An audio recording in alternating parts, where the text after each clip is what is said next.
This is the TSOM Broadcast Network, broadcasting worldwide on broadcast affiliates and satellite program providers, including CNN Broadcast Network, Sirius Satellite Network, Star Media, Good News Radio Network, Angel Broadcast Network, Wiki Broadcast Network, and WPBN TV. For more information on the TSOM Broadcast Network, visit us at www.xzbn.net.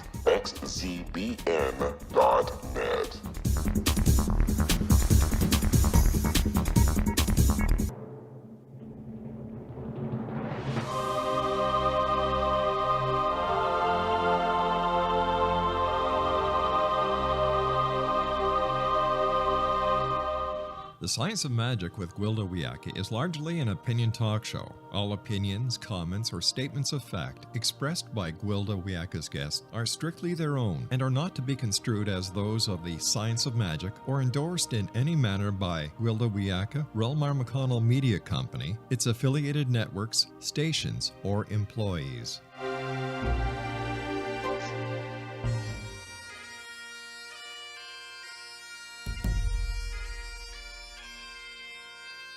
Welcome to the Science of Magic with Gwilda Wiyaka, a program dedicated to uncovering the unified nature of reality and humanity's ever-evolving place as truly galactic beings.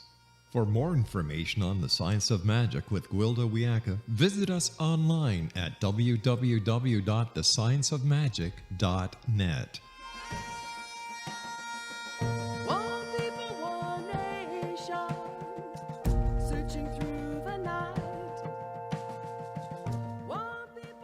Hello and welcome to the Science of Magic, a program combining the science and magic of today's leading topics to co-create new solutions and hopefully promote evolutionary thinking. I'm your host, Gwilda Wiyaka. This hour we'll be exploring the transformative power of surprise. If you don't change directions, you may just end up where you're heading. Lao Tzu. We're all aware of the harsh realities of life. One look at the disturbing current state of affairs reveals we're riding a hellbound reality train in desperate need of derailing. So what is reality, really? The nature of reality is a much debated and confusing topic. Our current concept of reality is limited and monodimensional. Everything is comprised of frequencies. The bandwidth of frequencies we're privy to is limited to what we can perceive by our five senses. The linear mind does not decipher frequencies. In order to put frequencies into a framework the mind can understand, they're allegorically represented in the imagination. A holographic reality is generated by our allegorical interpretation of the frequencies bathing us at any given time. This comprises our concept of physical reality. We actually live in a holographic reality comprised of fluid synchronicities. Frequencies are by their very nature fluid and changeable. Therefore, the hologram is also malleable. However, we tend to perceive these holographic symbols as solid, real, and fixed. Thus, the needed derailing of the reality train. While the holographic nature of reality is like clay to be molded, we often perceive it as already fired, set in stone, unchangeable. This concept results in a rerun rather than creating something new and more to our liking. So how do we derail the train? How do we shatter the hologram? How do we shake out of the old limiting belief systems that stifle our natural ability to create? Never underestimate the power of surprise.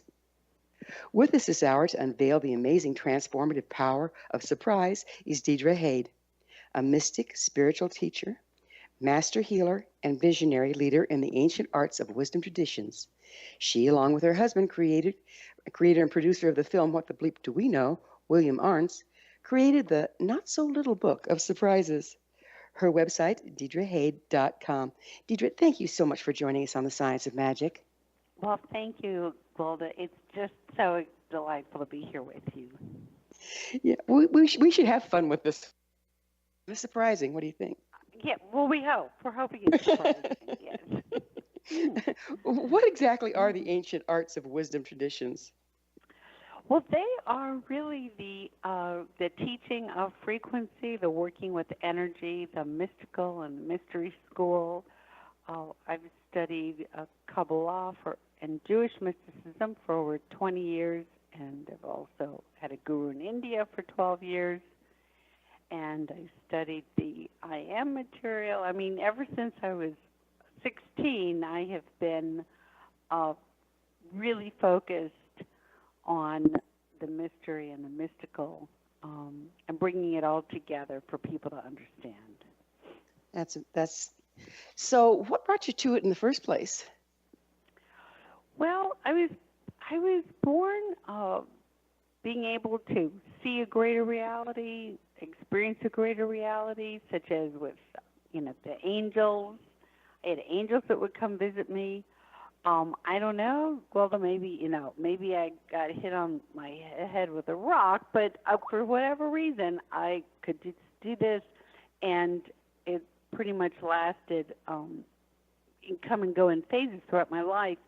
But when I was 16, I hadn't had any kind of visitation in a long, long time, and I really just was starting to become your normal teenager, and I wasn't really interested in anything spiritual. Well, we're going to have to pick up with what happened when you were 16 on the other side of a commercial break. Okay, great. Okay. Deidre and I will return shortly, so don't go away.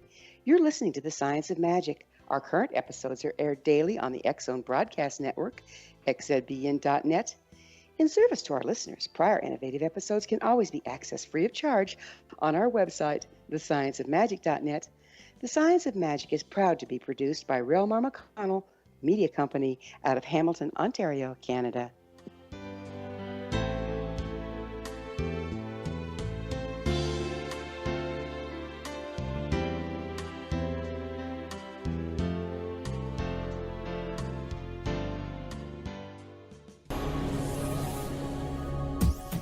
This is the X-Zone Broadcast Network, broadcasting worldwide on broadcast affiliates and satellite program providers, including CNN Broadcast Network, Sirius Satellite Network, Star Media, Good News Radio Network, Angel Broadcast Network, Wiki Broadcast Network, and WPBN TV. For more information on the X-Zone Broadcast Network, visit us at www.xzbn.net.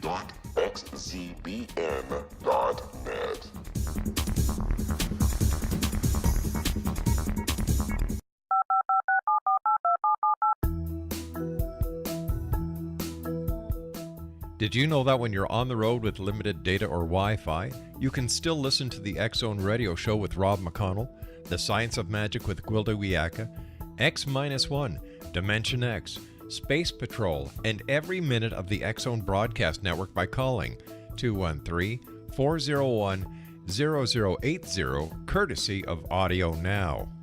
No smartphone, app, or internet needed. It saves your data plan, and it's free if you have unlimited minutes. Call 213-401-0080 to listen on any phone, anytime, anywhere. Remember 213-401-0080 for the best of the paranormal, parapsychology, and sci-fi radio programming anywhere, 24/7, 365.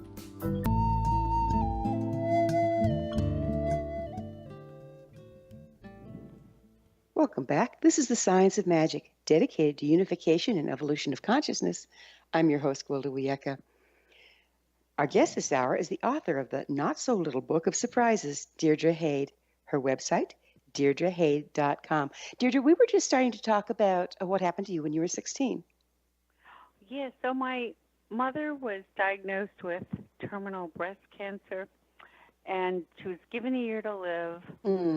And it was very, very devastating, as you can imagine. And she was in bed and very depressed. This was back before they had any support for breast cancer victims. And I started praying over her. And my parents were scientists, physiologists and biochemists, research scientists from the University of Chicago. And so our household was a pretty science-filled atheist household. But And here you are trying to pray. but I said, I want my mom to live on. I'm going to see if this prayer stuff works. And it was amazing. One night, my mom said to me, she said, "Do you see this light in the room? There's a light." And I opened my eyes. I said, "Oh my gosh, you're right. There's a light in this room, and someone must have turned the lights on."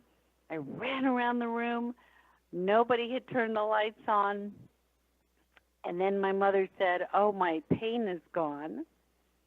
And she ended up living 13 years longer than they gave her. And they said it was a complete miracle. And then that same light, she said to me, "I want to go home now." And that same light took her home. And then she passed 13 years later. And that really, that did it. I said, I have to find out what this is that science cannot explain. Yeah, it's amazing to me because science in this day and age has kind of set up the parameters for our reality. And when something starts to bridge that holographic reality, I usually get a major case of goosebumps. Okay. In other words, I might not know what's bridging it, but I just start goosebumping all over. And I have to tell you, when I was looking over your book, I experienced them nonstop. So what's with that? Well, that's exciting that you had that wonderful experience of feeling the energy. So the words in the book were really given to me from a greater reality. You could say angels, archangels, different prophets, and I know that sounds a bit far-fetched. So I say that very lightly, and also with an understanding of skepticism. But I think in today's world, people, Gwilda, are much more open, that there are these energies that bring phenomenal wisdom. And that's what's in the not-so-little book of surprises. Will called it that, my husband Will Arntz, because he said that it was so surprising. The information was surprising. And the information really has a frequency to it. We say that this is a living book. It's a magical book. It's with the photos, the fact that it's an art book. I wanted it to be like an ancient book of incantations on the divine. So for you to say that you got goosebumps makes all of us really happy. It was quite the experience. So, you mentioned here being here in a time of new beginnings. What do you mean by that? That we are in the 21st century beginning a new chapter for humanity. Let's just from the very material, we're beginning with this new technology that's going to revolutionize what it means to be human. And this technology has a light side, and it also has a dark side to it. And we're going to be posed to have to look at many ethical and moral questions about what does it mean to be human, and what is how much should we tamper with any of this.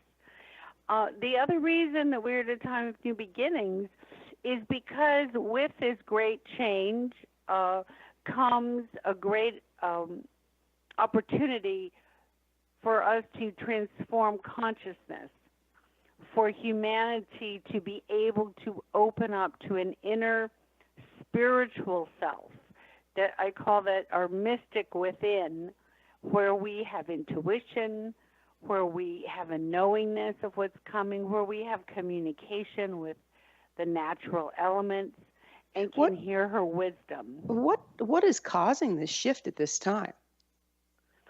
I believe that much of it is astrological, though I'm not an astrologer.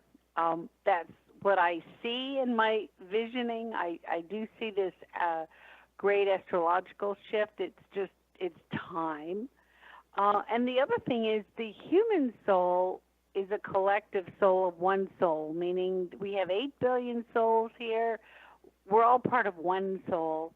And this one soul is on a journey to know itself and to regain its superpowers and become an energy of divine love. So if we So- have if we're one soul and we have 8 billion souls here, does that mean we're more fragmented than we were when we had one soul and there were much fewer people on the planet? Well, that's an excellent, excellent question. I would say that yes, we are more fragmented, but not because there are more souls, but we are more fragmented because the ego of each person makes it so the soul cannot communicate with itself. Now, that's an oxymoron because it does communicate with itself. It is itself, but consciously there's a split, there's a separation so that we don't hear it because we have this, our beautiful ego that we're here to grow up and to teach how to hear the soul. So if that's the case, it sounds like we've got a perceptual problem going on. How do our perceptions affect reality? Well, our perceptions very much will color how you experience reality. But in the regular mundane material world, it doesn't necessarily create that reality. Now, let me explain, because in a lot of spiritual thought there, we have you create your reality. So that's a very deep truth. But on the level of our everyday experience, where we're living our lives, you and I are going to see the same tree out our window. But our experience of that tree can be vastly different based on our history and our pattern of belief of what that tree could or could not mean. On a deeper level, well, that the ability where we say we create this reality, you know, that's there's many different metaphysical thoughts. You know, one, the indigenous, which I happen to align with. You know, we're dreaming this whole thing up. This world is an illusion, but it is a very, very real illusion. Well, don't we need that illusion? Don't we need that illusion to relate? Well, we need that illusion so we can have fun and play and learn and grow, and so the who we are can know who we are. I mean, this is a great place to be. It's a wonderful place. We just want to restore it to that wonderful place. This is going to be a tough one, okay? So I apologize ahead of time. Would you define reality for us? I mean, we're talking about reality. What is it exactly? Well, that's a very good question also, and we all have different meanings of reality. So I'll just share mine. As a mystic, I have 1 foot grounded in the material reality. That's the reality of here's a table, there's a floor, there's a wall, third dimensional frequency. And then I have another foot in the another reality. This reality is usually unseen by most people's eyes. You can feel it, like you felt goosebumps, you felt energy, but most of the time you can't really see it. So what I have been, like I said, probably knocked on the head because I can have this experience. I guide people to being able to visually see a greater reality. And what that greater reality is for me is a reality of light, of temples, of angels, of spiritual beings. Do you love. think the two? Mm-hmm. Do you think the two, what we might call ordinary reality, and now the more mystic reality you're speaking about, do you think they're coming together or shifting perspective to each relationship to each other at this time? Well, they've always been together. They've always been side by side. They've never gotten closer or farther away, at least in this incarnation of the human. They're right there. It's what I call her the sister world on the other side of the veil. And our awakening, really, from what I see, is to be able to open this veil from the third dimension, be able to see through to the other side and be able to know ourselves as these spiritual beings that we are. And that we're here to learn how to do that. It's real so simple. Where do surprises play into this shift? Well, surprises, the great thing about a surprise is that you your brain goes into a neuroplasticity, which means that you can learn faster. You can learn in a quantum field. You can have a new experience. And every time there's a discovery, whether it's science or whether you have an aha of transpersonal growth or whether you meet the Buddha on the road, any of these things is a surprise. Humor is a surprise. And when that happens, Gwilda, we're given an opportunity to change our patterns, those things that keep us in a lockbox. We can change those patterns very quickly when we're in the experience of surprise. So are you saying that a surprise knocks us out of our neurological rut? I would say that, yes, that's what it does for a moment. The neuroplasticity of the brain changes. And then we have an option to either go back into the rut or consider other options? Absolutely. And typically what happens in a surprise, if it's a fun surprise like humor, it's great. You know, we feel good afterwards. We all feel good. If it's a negative surprise, like an accident, we go into fear and trauma and anxiety. So what I'm saying is that when it's a fun surprise, immediately lay down some thoughts that you want to have in your net, you want to have in your pattern, because that thought, that affirmation will go very deep into your brain. And what I'm saying is if an accident happens, it's a surprise, it's a painful surprise, to have a practice to stay out of that panic and fear and go right into an ability to gain your intuition, your wisdom, and your powers to heal. Well, we're going to have to take a break here in a little bit, but on the other side of it, I'd really like to go into how the sense of humor and surprise that we dance with in shamanism and the mystic arts play into this whole scenario. So it is time for a short pause. Deirdre and I will return to our discussion on the other side of this break, so don't go away. We're coming to you through the TSOM Broadcast Network. Don't miss the other fine shows and hosts on xzbn.net. You're listening to The Science of Magic, your resource for creative solutions in a changing world, thescienceofmagic.net.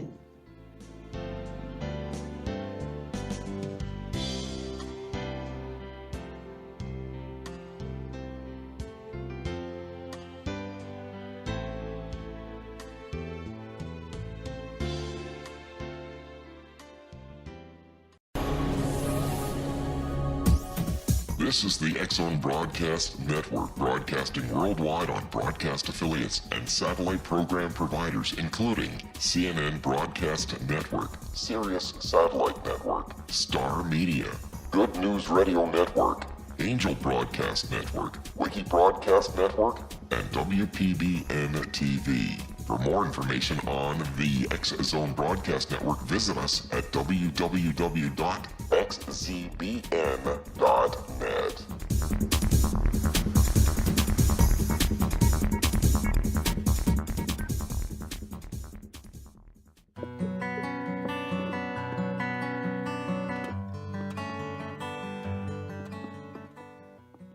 Welcome back. This is The Science of Magic, a place where magic and science come together to promote enlightenment.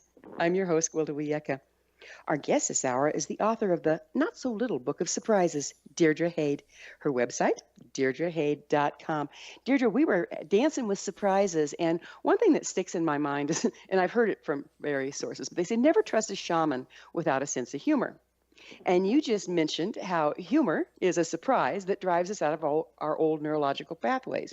And if there's one thing that's a shaman's job, it's trying to bridge those, the old stories with something new to affect healing or change. Would you speak to that, please? Oh, yes, absolutely. And I don't know if never trust a shaman, it doesn't have a sense of humor, but I do know that all of the great shamans and healers I've worked with all have a really great sense of humor.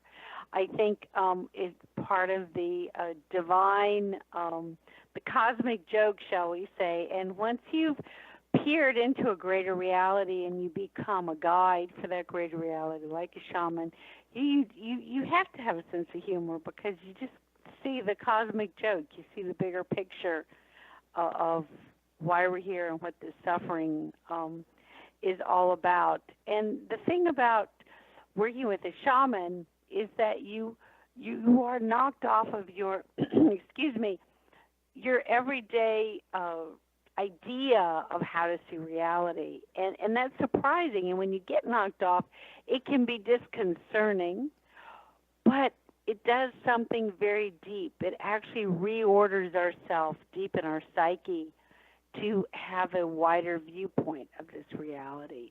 And when that happens, we actually feel comfort. We feel safer. We feel more connected. Don't you think taking ourselves too seriously is part of what locks us in the old stories? Absolutely. I do think that keeps us locked in stories that don't serve. You know, we all have a story, and our stories really aren't going anywhere. They're a kind of a vessel that holds us. I'm not saying that's who we are, but that they are a vessel that holds us, our ego together and our mind together. So having a good sense of humor, being able to watch our story from a different perspective is really very freeing. And tell us a little more about stories. How do we write our stories? What sets them in place? Well, stories are experience. We all have experience. And our mind, our brain, the way we're put together, our psyche, is filled with a storyline. You know, they say there's like only four stories out there. And those storylines have archetypes in them that we each hold. It's part of our human consciousness. And we really learn through story. You think of all the great religious and mystical tracks, they're stories. They're based on stories. The indigenous people, everything is a story. So there's a magic in story. There are miracles in story. And what we want to do is, if we have a story that is a story that's keeping us from being free, from being our full potential, what we want to do is heal that story. And there's a series of techniques and tools that I use with so people can heal their story. And you know what I find interesting about level. story? You know, we can be from the same family or in the same classroom when something goes down or in the same crowd when something goes down, and everybody will have a different story about it. Yes. So how does that play in here? Well, that, again, gets back to our perspective, how our experience of that story is. And the other thing is, too, and they've shown this, is that memory can change. You know, one person will remember one thing and another will remember something else. Memory is very fluid. It's not always accurate, but it is the way we store information. So, what about the Mandela effect? Tell me about the Mandela effect. Well, that's when a group, a surprising number of people have the same alternate memory of an event. So the event will be recorded one way, but then another whole group will remember it in a totally different way, and they probably have never even met each other. That's what it is. So it's like, are these different timelines? Are these different realities? What are we looking at? Well, from the mystical point of view, we come in as soul groups. We have people really around the world that we are in conversation with and experiencing life together. We may meet some of these other souls, we may not, and that for me would be an explanation for this, that there are people in different places having the same experience is because they're all connected. The other thing that happens, Gwilda, is as we divide and multiply, let's say there's 8 billion souls now, all of our souls coming from the first soul, the first creation, and then the 2, and then the 4, and so on, our souls are part of, we have twin flames, we have groups of souls, sub-souls, one soul. You know, that's really, when you meet someone sometimes and you recognize each other and say, oh my God, you're my soulmate. You know, that's true. We kind of say that, flip it. But that's what happens when you meet someone and you say, I know you. There's that soul recognition of we're part of the same tribe. So let's change gears a little bit here. Yes. What is nature's language? You speak of that. Well, nature's language is a language in which there is harmony and order, even during change. All of nature communicates with each other in a different kind of language, a different frequency.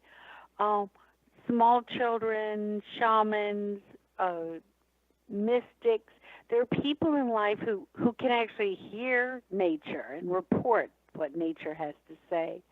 But for the Western mind, most of us have forgotten that language. And so what I say in the Book of Surprises is, rediscover that language, because there is a wisdom and there is, life-saving information for all of us.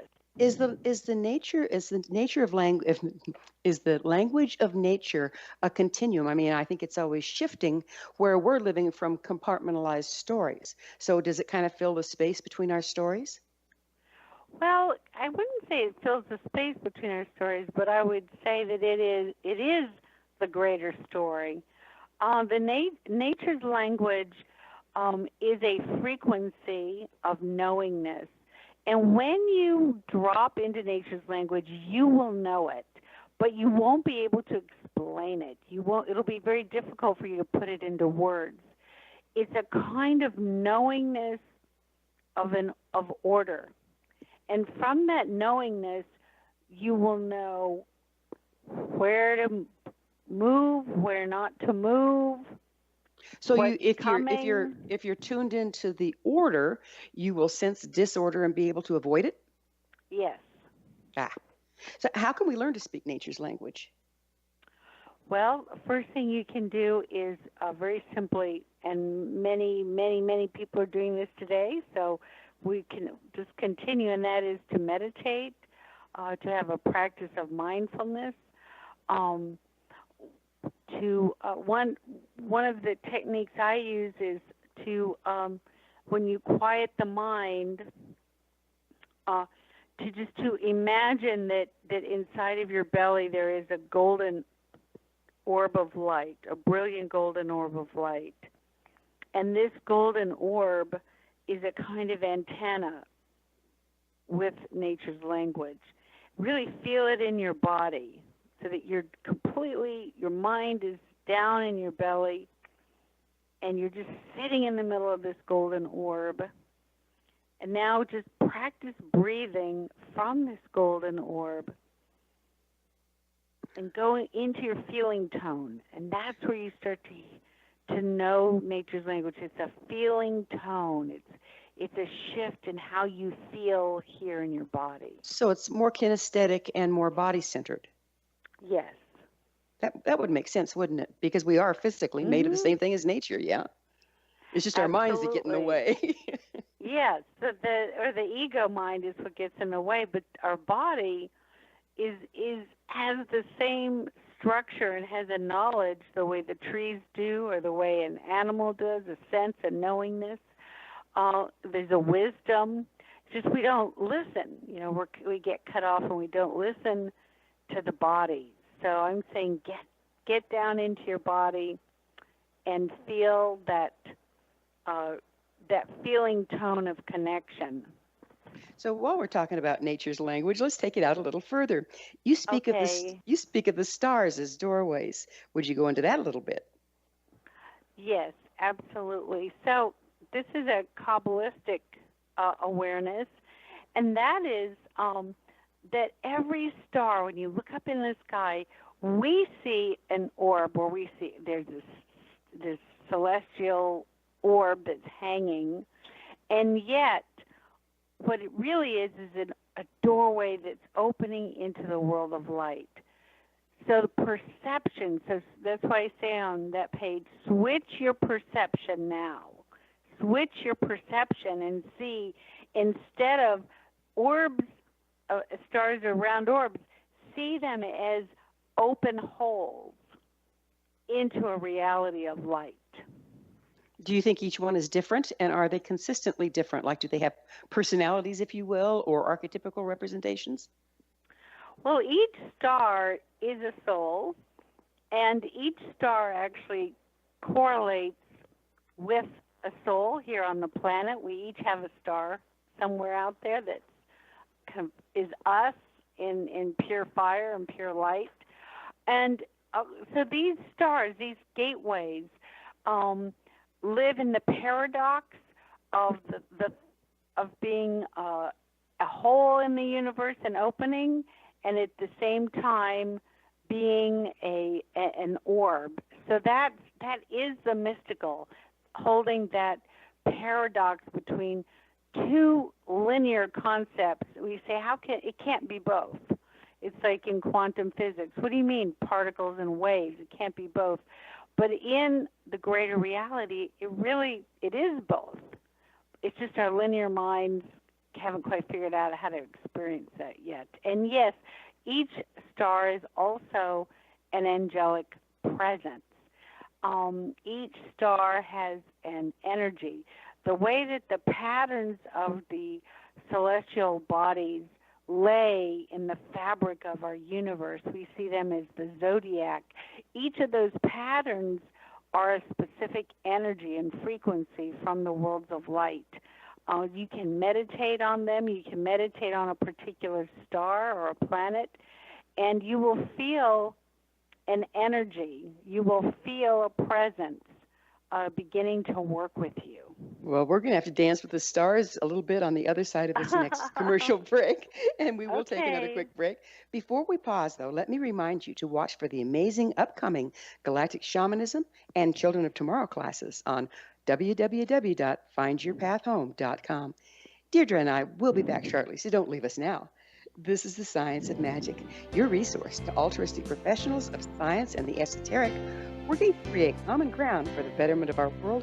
Join our email family to receive our amazing topic-driven episode collections at thescienceofmagic.net.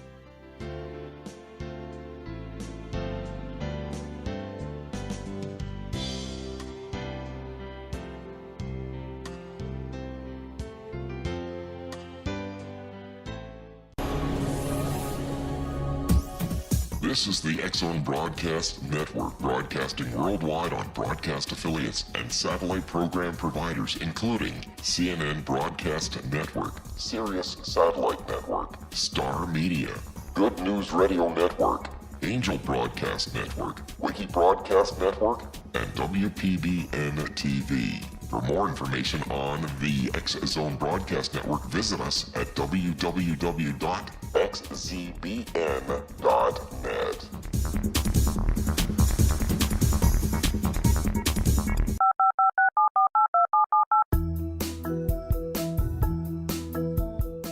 Did you know that when you're on the road with limited data or Wi-Fi, you can still listen to the X-Zone Radio Show with Rob McConnell, The Science of Magic with Gwilda Wiyaka, X-1, Dimension X, Space Patrol, and every minute of the X-Zone Broadcast Network by calling 213-401-0080, courtesy of Audio Now. No smartphone, app, or internet needed. It saves your data plan, and it's free if you have unlimited minutes. Call 213-401-0080 to listen on any phone, anytime, anywhere. Remember 213-401-0080 for the best of the paranormal, parapsychology, and sci-fi radio programming anywhere, 24/7, 365.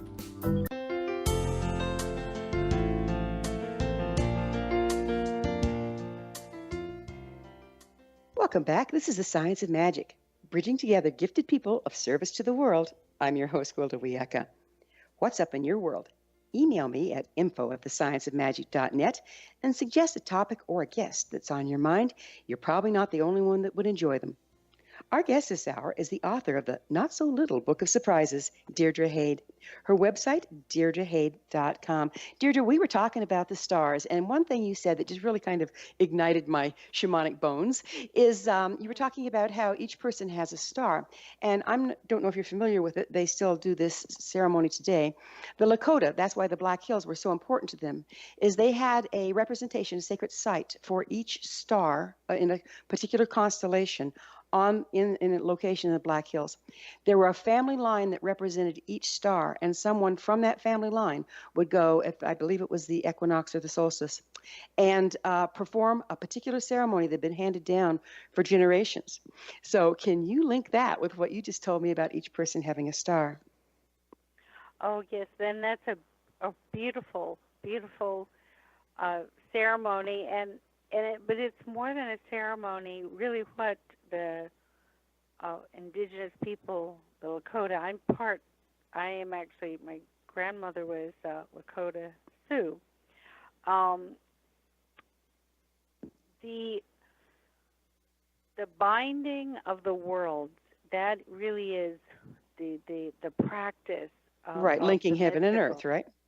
The binding of the frequencies, Mm-hmm. keeping the gates open, the bringing the divine energy into our world, and these traditions, which have been many have been lost. Those are the ancient traditions, but they do more than our linear kind of scientific trained mind can comprehend. They really move into the magic of taking frequency and becoming artists of frequency and binding frequency together so that we do live in order and harmony. So we're resetting ourselves. We're resetting ourselves using the stellar cycles by resetting on a consistent time where everything lines up with people that line up with those stars. Do you think that the loss of that is part of why we're seeing so much chaos at this time? I absolutely feel the loss of this contributes to chaos. Absolutely. Every culture I've ever worked with and studied with has a tradition of people, beings, whether they're shamans or priests, medicine men, whose job it is to keep order and harmony between the multi-layered realities for everyone else. And when we don't have this, when we don't have a practice that is carried from the beginning of time, our reality begins to get more chaotic. So we have, we talked earlier, we're kind of going full circle here, but each person has really their own rendition of reality. But each rendition of reality, like each different star, has a place in the puzzle of life. But what connects the puzzle of life together would be the frequencies or the combined frequencies. And if we're not aligned with the sound of nature, whether it's stellar or earth-based, we can't put it together. So how can we start participating again if these traditions have been lost? Well, it's actually very simple. Each one of us in the Western world has replaced ritual with habit. We're all ritualistic, but we have habits. And so what I would encourage you to rediscover the true ritual of you is to just use your imagination. What would be a ritual, something sacred, so where you could stop the mind from its everyday wandering and really focus on beauty, on love, on order, on harmony, even if it's as simple as you get up in the morning, you light a candle, and sit with the candle for 5 minutes. So you're saying ritual can reprogram the mind? Yes, absolutely. That would be very freeing, wouldn't it? Well, it works because our minds are built on ritual. That's how the stories, the components, that's how the synapses, they fire in an order. And that order of story, when it's put into a ritual, it gives us a greater understanding. It gives us the ability to know nature's language. But when we're out of touch with that, it just goes into habit. And most of those habits are bad habits. They're bad habits of thought. We telling ourselves negative stories that keep us from being who we are. They're bad health habits, bad habits of the heart. And we can change that by coming into a more natural state, which is a healthy habit of the heart, which is being in the frequency of love, healthy thoughts. Well, this really brings us to my next question of what is it to be a choice point? Yes, well, in this passage in the Book of Surprises, what I'm saying and what the celestial beings are saying, this message was given to me by the archangels, and what they said to us is, you humans, this reality, we are at a choice point, and that the choices that we make between now and the next 20 years will decide what the next million years of our incarnation is going to look like. What puts us in that position right now? Well, that's a very good question. We'll have to, I'm going to ask them right now, because they're going to tell me. I'm sorry. Who's? Saying, I'm confused. Who's they? They are the archangels. So this prophecy came to me from the archangels. They spoke to me and they said to humanity, you are at a choice point. You are at a time when you will choose what the next million years is going to look like. It's the only time that you will have, that you've been given this opportunity. What they're telling me is that because of the technology we have, we can leave an imprint that will last a million years. Well, Deirdre, couldn't. I have a quick question for you. Yes. A lot of people hear voices or hear information. How can you tell where your information is coming from and that it's reliable? What kind of checks and balances do you have? Yes, well, for me, my checks and balances are I always connect into the frequency.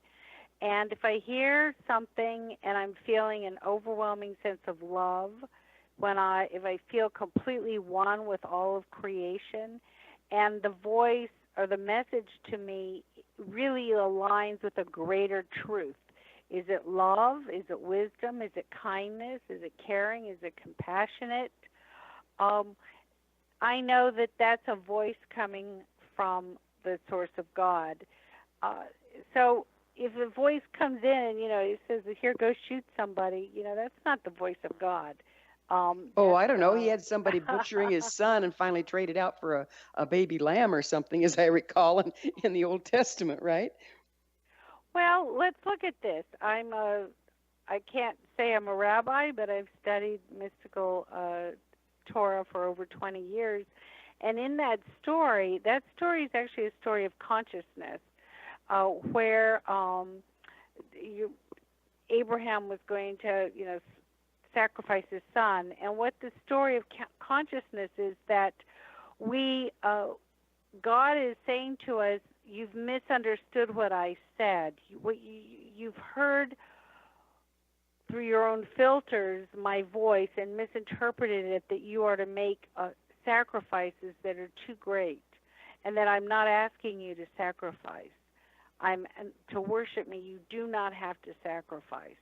And at that time in history, there was a lot of human sacrifice. People believed if you made human sacrifice to the gods would give you harvest and rain. But what God was saying in this story is, no, I've never asked you to make a sacrifice because you are precious.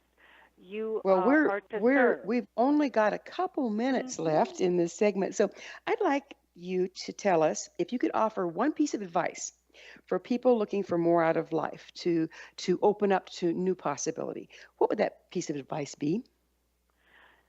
My advice to you would be know your core values, meditate on these, have your core values, 1, 2, and 3, right up front center in your mind, and operate and live and do everything from your core value, because that core value lines up with a greater net of reality, and that is where the miracles and the magic really get formed. That's what I would say to go do. And you'll watch your life change. Real quickly, what is a core value?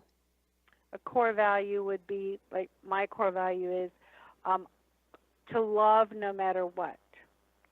My husband's core value that he's working on is that he is, what he says and his actions always line up. He's not a hypocrite in anything.